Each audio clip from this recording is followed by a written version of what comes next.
So we already talked about this normal model, Bayesian inference of the normal model. Today, I want to show you a numerical example of this method. So let's look at the last few slides. So this is a slide. This is an example 4.3 of engineering statistics by Montgomery Ranger Hubble, 5th edition. So aircrew escape systems are powered by a solid propellant. We have used this example later on also. The burning rate of this propellant is an important product characteristics. Specifications require that the mean burning rate must be 50 centimeter per second. Suppose that the experiment selects a random sample of 25 observations and the data are as follows. So this is the data set. What we want to infer about the population mean and population variance. Assumption, what are the assumptions? We assume that these observations are coming from a normal distribution with mean mu and variance sigma square. We want to estimate that mu and its credible interval, okay? And same thing for the variance. And we'll check whether this credible interval contains this value, 50 centimeter, because this is their specification, okay? So we can verify if the process is following the specification correctly. So the assumption is that this is the data, okay? So our assumption before we analyze the data, we need to make some reasonable assumptions. Number one assumption we make is that suppose these observations are coming from a normal distribution with mean mu and variance sigma square. And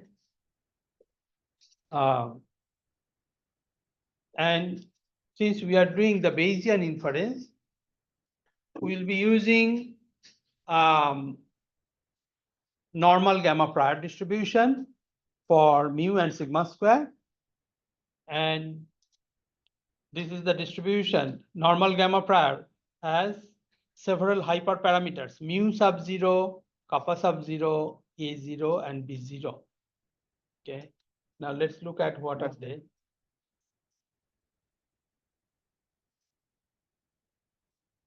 So this is a normal gamma prior distribution for theta 1 and theta 2. Theta 1 is the mean parameter given the second parameter, which is mu 0 and kappa 0 times theta 2. Inverse is the variance, prior variance, and theta 2 follows gamma distribution with shape A0 and B0. A0 and B0. This is the prior distribution. And what we found previously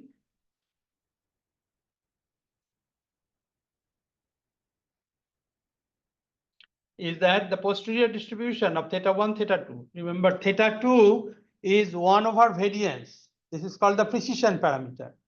Theta 1, theta 2 follow normal gamma distribution, normal dash gamma with parameters mu n, kappa n, and an, bn, and bn right there, and mu n and kappa n are given here. Mu n is this, kappa n is this.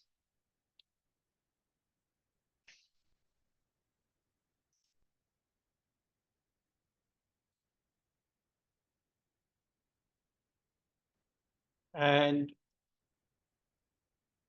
let's copy this data set. Copied. Then mu 0, kappa 0, A0, and B0. I just took these values.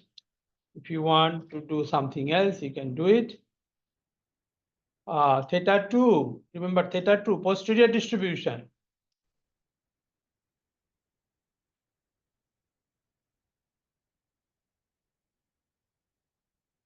Follows gamma an, bn. An is this, bn equal to this.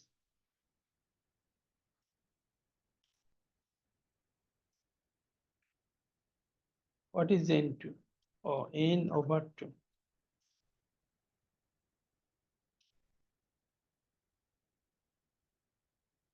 Oh, I see. N is the length.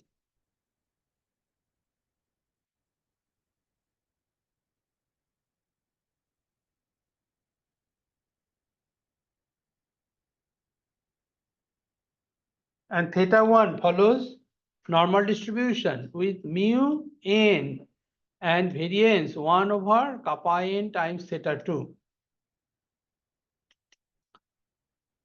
Kappa n equal to this, mu n equal to this.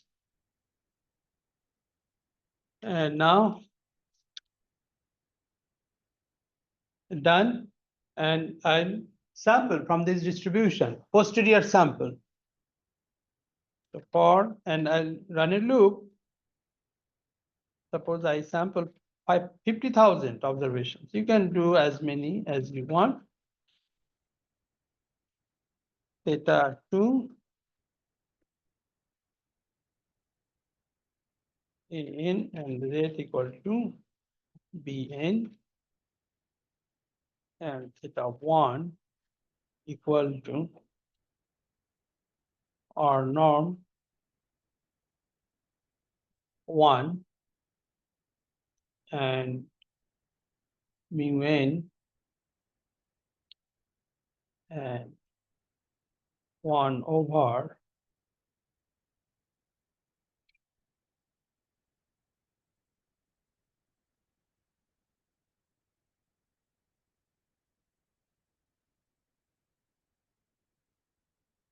k. Okay, so k n times theta 2. So what I should do here?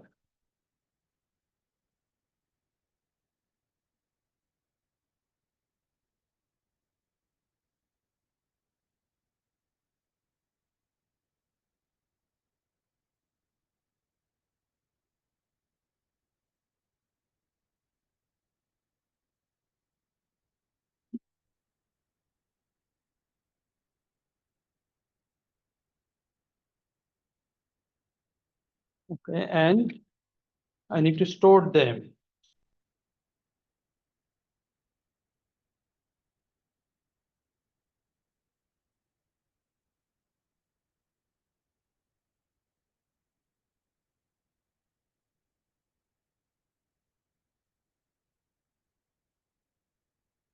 You can use any programming language you want, no restriction. I do not know Python, that is why I cannot use it.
What are the warning messages? Okay, so let's do this.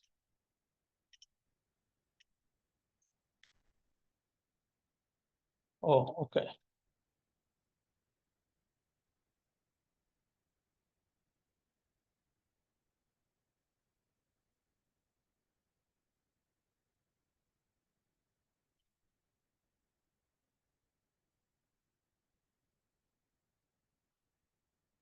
Sorry.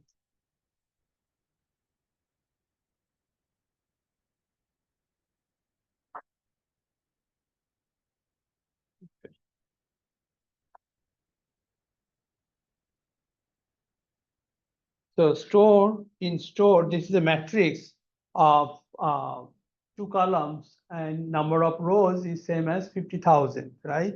And the first column is the mean parameter, and the second column contains the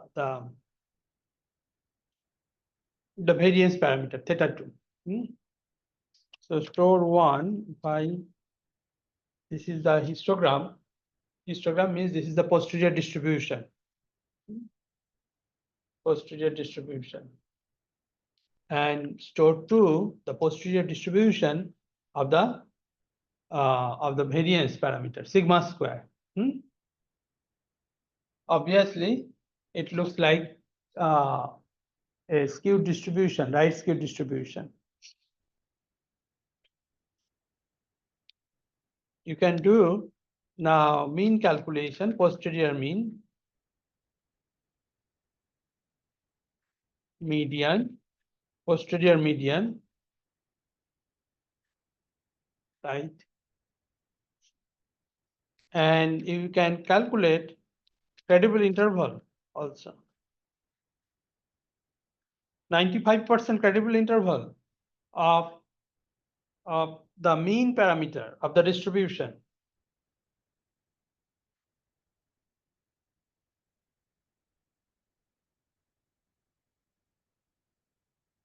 (49.512 to 50.465). Now, in the Bayesian context, people do verify claim, hypothesis testing, using sometimes the credible interval.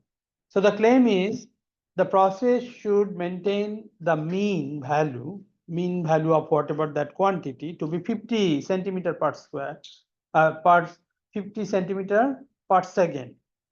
So how do you verify? Based on the data, you construct the credible interval for the mean parameter and check whether this interval contains the specified value 50. If it does, that means it maintains the thing properly. If it does not, then the process does not meet the specified criteria. And you can also, there's a wonderful thing in the Bayesian inference, that the posterior distribution gives you all type of things. You can even calculate the probability that the mean parameter will exceed some value. Posterior probability.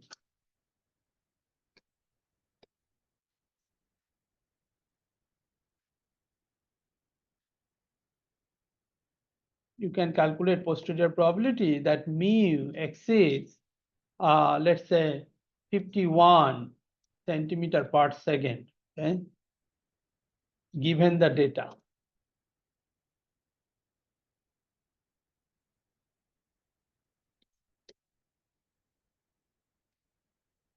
And this is, how do you do that? This is essentially 51 to infinity, right? And the posterior distribution of theta 1, theta 2, given data, theta 1 and theta 2, right? So this is the integration with respect to two variables, theta 1 and theta 2. And it's a very complex integration, very complex. But we do it so nicely and easily, efficiently, right? Through Monte Carlo samples. You just collected the Monte Carlo samples. If you are not very confident about 50,000, increase the number of posterior samples to 100,000 or million, and just calculate how many out of those millions are exceeding 51 centimeter. How many or what proportion? That proportion will serve as the estimate. And this is estimated to be estimated by essentially 1 over capital N I is equal to, or call it J is equal to 1 to N, indicator theta 1 Jth sample, Jth posterior sample exceeds 51. And this is the indicator function.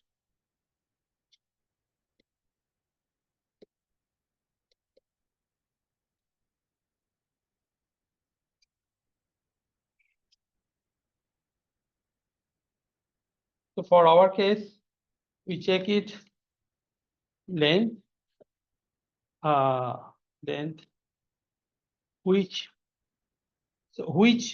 this function returns the indices, and so 1 greater than 51 divided by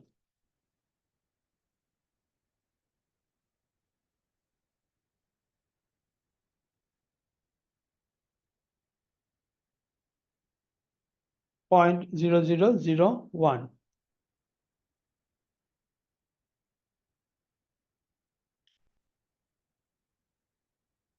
Likewise, you can do what you did for the mean parameter, you can do for the variance.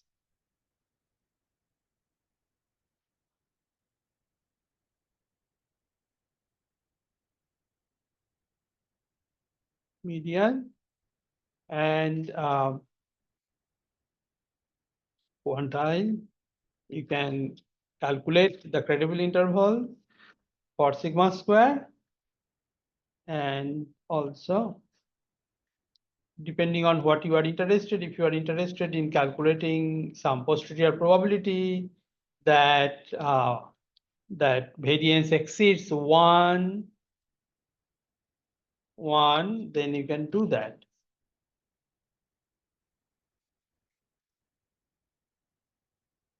Questions?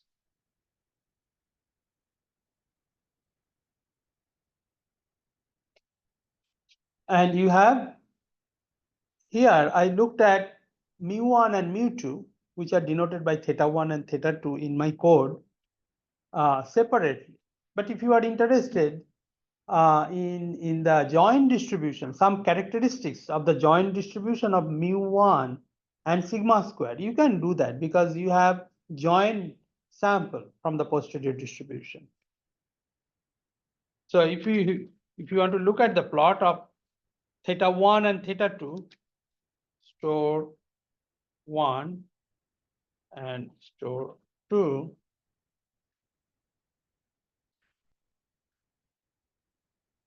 it looks like this. And for 2-dimension, people also do contour plot to get. So this is just a scatter plot, but contour plot will give you the idea about the density, where it attains the peak or how many peaks are there. That idea you get from the contour plot. You can do that in R. R is a very powerful software. Yes, you have a question, Elias. I was just saying, how you do a contour plot.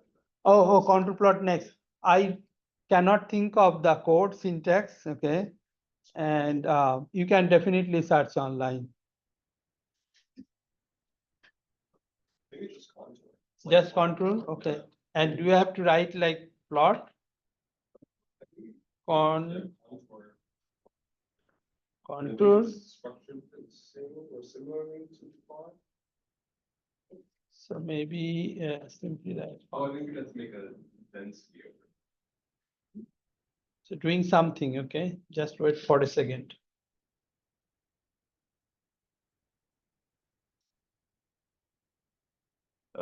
Maybe, okay, so figure out that one. That's a wonderful suggestion.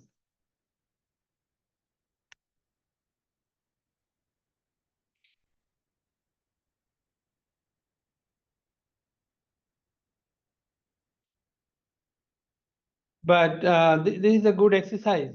You can do contour plot. Oh, no, it is not the desirable plot, right? We don't want this plot. It is not doing something. Maybe we have to format it properly to get the contour plot.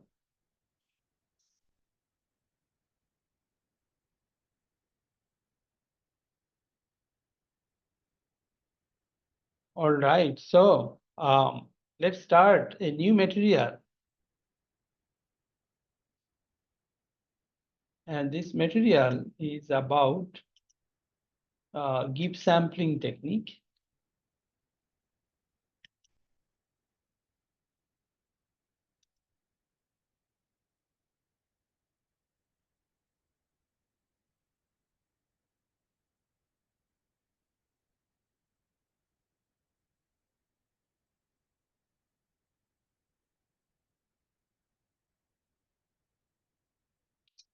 Give sampling and give sampler. Give sampling is the overall thing is called the give sample. Give sampler specifically talks about that algorithm. Okay.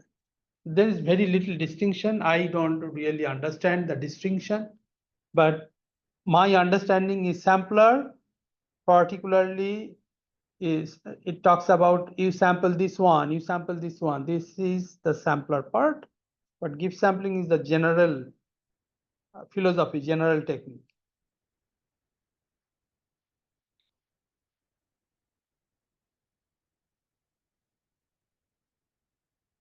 And why do we need give sampling? So for many multi-parameter models, it is difficult or impossible to analytically obtain the joint posterior or even to directly sample from it. However, using the give sampling method, we can sample from the joint posterior of the parameters. Once we collect a large enough sample, they can be used to study the characteristics of the posterior distribution. In the previous example, normal gamma prior distribution, and when the observations came from the normal distribution, what we did, we calculated analytically the posterior distribution and then we coded, right? Even after calculation of the posterior distribution, it was not so straightforward to sample, right? First we sample theta 2, given theta 2, then we sample theta 1. And we actually calculated what is the distribution of theta 2. We calculated what is the distribution of theta 1 given theta 2. So two things happen. One is the conditional distribution of theta 1 given theta 2. Another was the marginal distribution of theta 2. And that part was not simple. Without knowing mathematical statistics, it's very difficult to do that calculation. So give sampling will help us to avoid those mathematical statistics calculation. As long as we know the form of the joint distribution of theta 1 and theta 2, it will help us to sample from that joint posterior. Now, what was the advantage of doing the calculation? If possible, we can do the calculation, analytical calculation, and the advantage was, go back to this code. You see, I had generated in this code 50,000 observations, and every observation is stored in this matrix. But the rows of this matrix are independent. So theta 1, theta 2 from one step is independent of theta 1, theta 2 to the next step. So that was the advantage if I am able to do the analytical calculation. That will be sacrificed. This independence will be sacrificed when we apply give sampling. So this is the cost that because we are not doing any analytical calculation, observations from one iteration to the next iteration will be dependent, but still we'll be able to sample from the posterior distribution.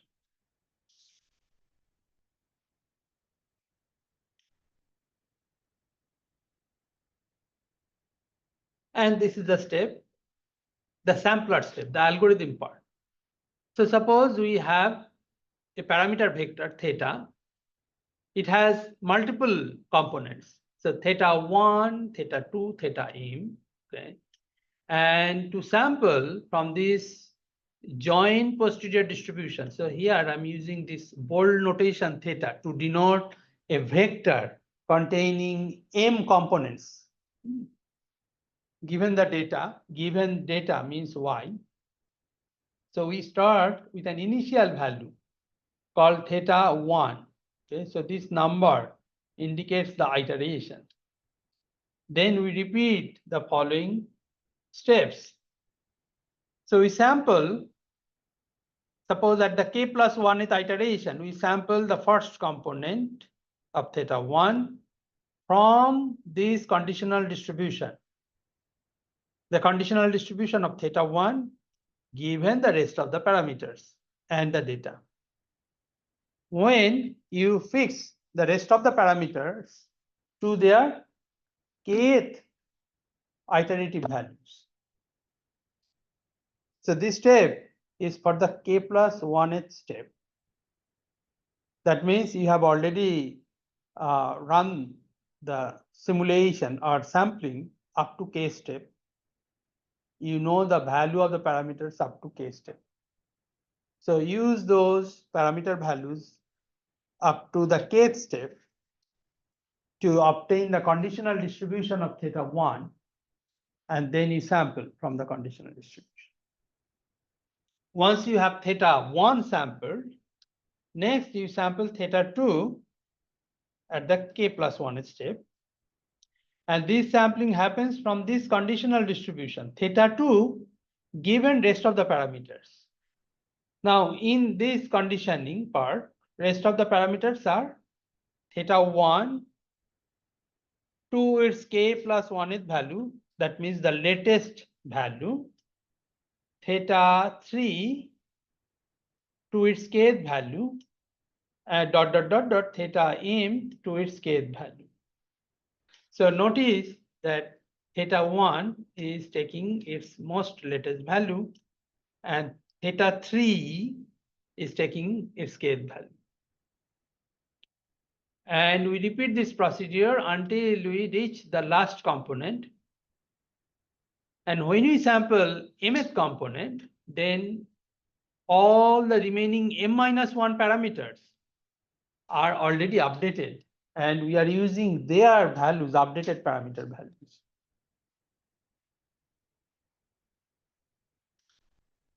So what it means the Gibbs sampler consists of repeated, and when we use this sampler, that means we repeat this procedure again and again and again and again. So suppose I run this sampler 50,000 times. Within every iteration, I have to repeat these things. In your previous example, you had two parameters, mu and variance, theta 1 and theta 2. So you repeated theta 1 and theta 2 sampling. If you have m parameters, you will be repeating sampling of m such parameters within every iteration. So that means Gibbs sampler consists of repeated and sequential sampling of each parameter from its full conditional distribution, denoted by FCD, conditioning on the most recently sampled values of all other parameters.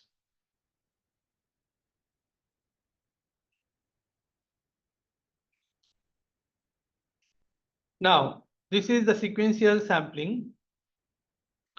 Question is, do we have to follow this sequential order in every iteration? No, you don't have to follow this sequential order in every iteration. In the first iteration, you do it. In the second iteration, you first sample theta 2, then theta 1, then theta 3. So you can permute the ordering in every iteration if you like. Okay, this is one thing, and it is recommended. Often it gives you a better mixing, but for from the computational perspective, that permutation also is a time consuming thing. If you use the fixed order, then you don't have to permute the ordering. And often people do not permute the ordering, do not change the order of sampling within every iteration.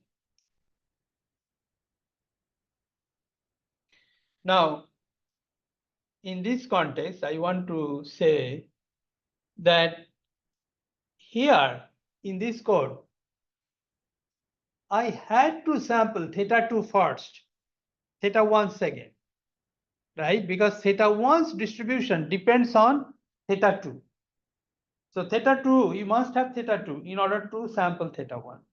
So this is a fixed ordering, fixed ordering of sampling. You cannot change that order. But in gift sampling, every parameter's distribution depends on the other parameter. Theta 1 depends on theta 2, theta 2 depends on theta 1.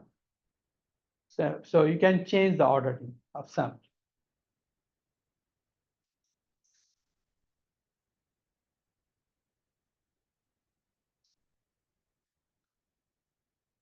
All right, so let us do one example. And this example is that normal gamma scenario.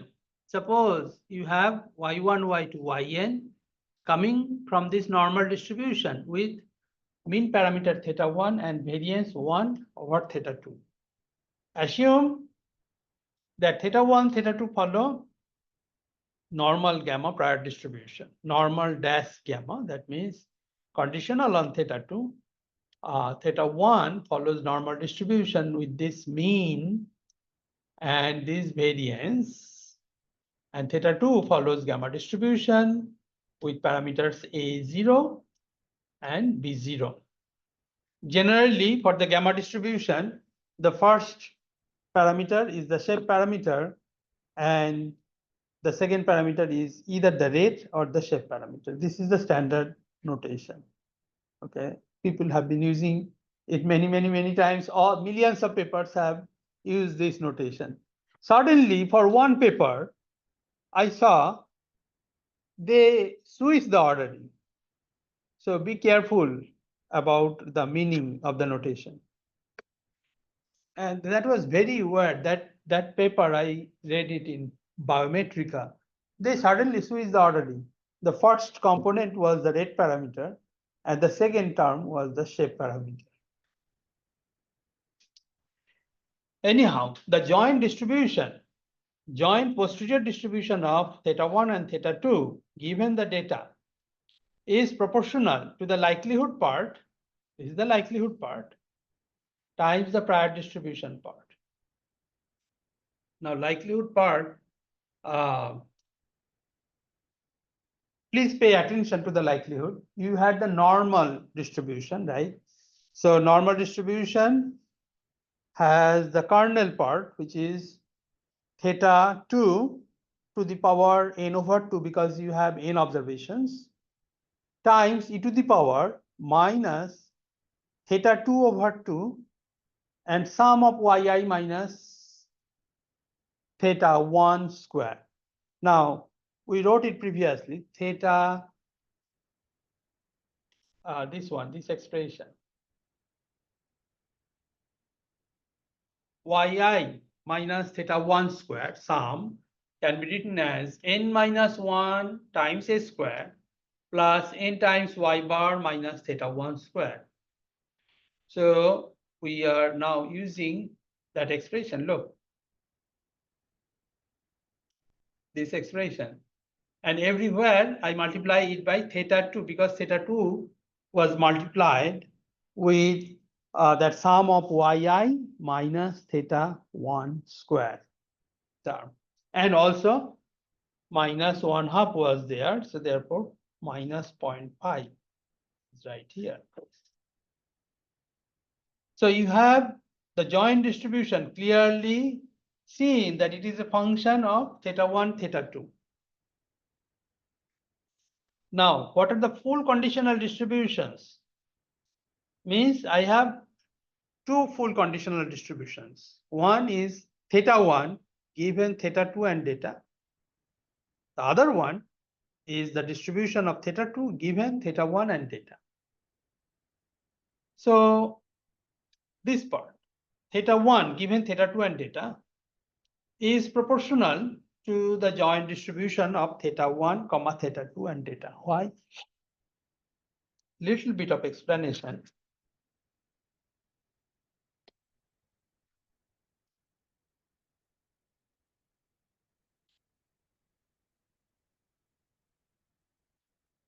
So theta 1 given theta 2 and data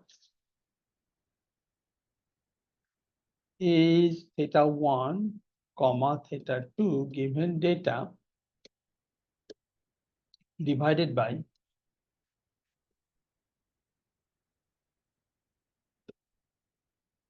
right conditional probability definition.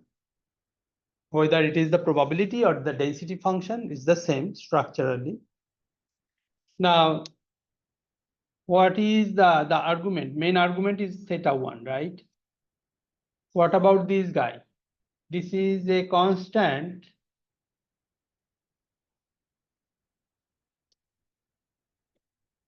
with respect to theta 1, right? It does not depend on theta 1. It is a function of theta 2. Therefore, it is absorbed within the constant of proportionality. And we can now write this is proportional to this. And when I write it, it means that from this joint distribution, I just need to pay attention to the terms involving theta 1. Other terms will be absorbed within the constant of proportionality. Questions?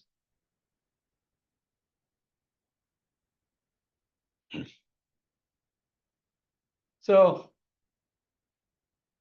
what I did, I wrote the terms, this term, this entire thing, okay, and also theta 2 related term. But theta 2 related terms are constant with respect to theta 1. Therefore, just pay attention to the terms involving theta 1 only. Theta 1. Yeah, but of course, you cannot ignore the terms such as theta 2 multiplied with y bar minus theta 1 squared. You cannot ignore that theta 2 because it is multiplied with the theta 1 term, right? You cannot do that. You cannot ignore it. But the terms which appear as multiplier and purely function of theta 2 are ignored.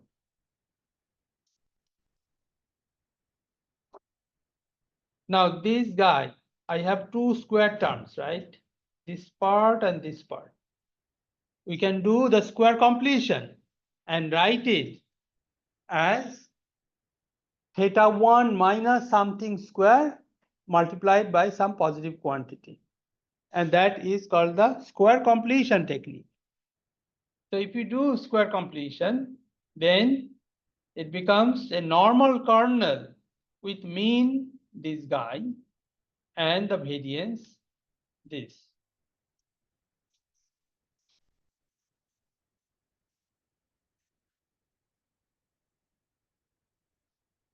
Next is the conditional distribution of theta 2 given theta 1. Again, with the same argument, it is proportional to the joint distribution of theta 1 and theta 2. Now, this is the joint distribution of theta 1 and theta 2.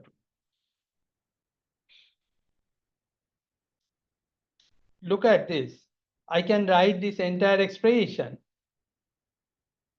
as theta, this is a typo, theta 2, it should be theta 2 to the power something minus 1 and e to the power something minus something times theta 2. You agree? This part? And psi n is the power. So you take all the terms that appear as the power, n over 2 plus 1/2 plus a0. So n over 2 plus 1/2 plus a0. This is psi n. And eta n is the term in the exponent. So this is b0, then minus 0.5 b0, then plus 0.5 times n minus 1 square.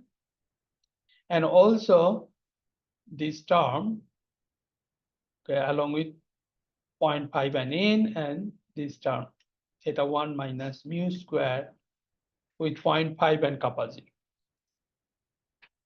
So this is eta n. So you just look at the joint distribution and take the terms involving theta 2 and rearrange the terms in a nice way. And now you can identify the distribution. So if the conditional distribution looks like this, the kernel looks like this, what does it mean? If the density kernel looks like this, it is the gamma distribution, right? See, the advantage in the previous calculation, we did that integration. We worked so hard to do that integration. But here, we don't do integration. Just rearrange the terms and get the conditional distribution so easily.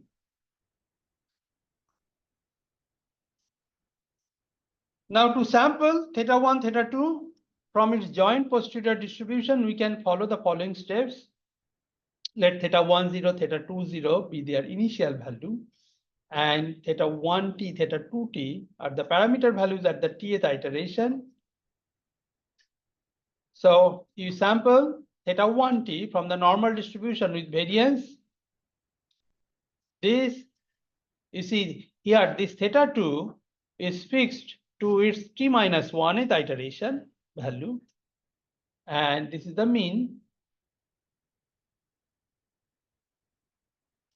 And the mean is not changing over iteration, only the variance is changing. And you sample theta 2 from the gamma distribution with the shape this, which is not changing over iteration, but the rate parameter depends on theta 1.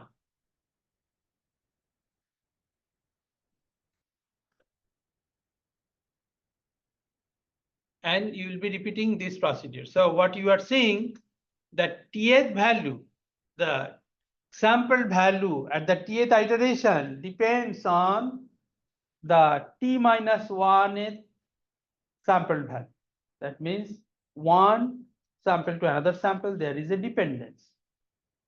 This is the cost we pay when we don't do the analytical calculations. Some comments. The initial few samples are influenced. The question is, I said, we first initialize theta 1 and theta 2. So you put some initial values. And you see, step 1 definitely depends on the initial value, right? Because it depends on the previously iterated value. And first few samples are dependent on the initial value. So initial few samples are influenced by the initial value. So we can discard the first few samples and the rest of the samples, theta 1t, theta 2t, for t greater than equal to t sub 0, can be considered to be sampled from the joint posterior distribution. Choice of t0 is problem specific and subjective too. Yes. Sample theta 2 first, then sample theta 1. Absolutely. You can do a sample of theta 2 first, then sample of theta 1. Even you can mix the ordering. In one iteration, you sample theta 1, theta 2, then another iteration, you can do theta 2, theta 1, mix the sampling ordering.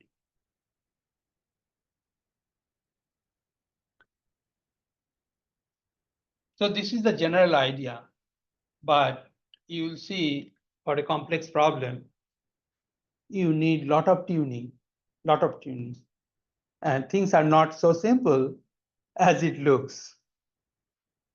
So here you have only two parameters, but we are now dealing with high dimensional parameters. So here we have 5,000. I'm just giving you 5,000, simple example, 5,000, 10,000 parameters for the high dimensional context, and sampling them properly, efficiently, so that you have good convergence of this gift sampler technique is an art. You have to know tuning this, tuning that, lot of things can, if anything goes wrong, you will not have the convergence.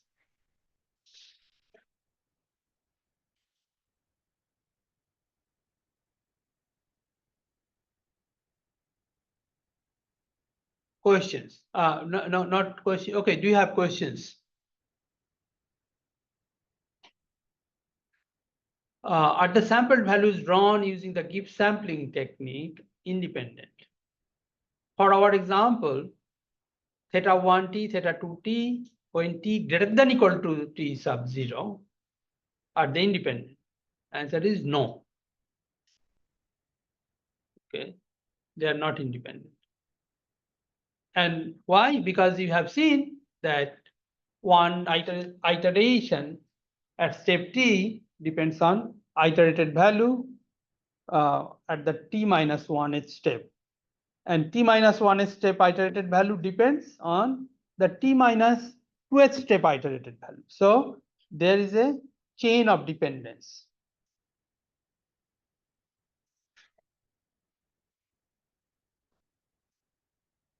Let's do this example again. So this is the same data set. And this time I'm going to sample theta 1 given theta 2 given theta 1.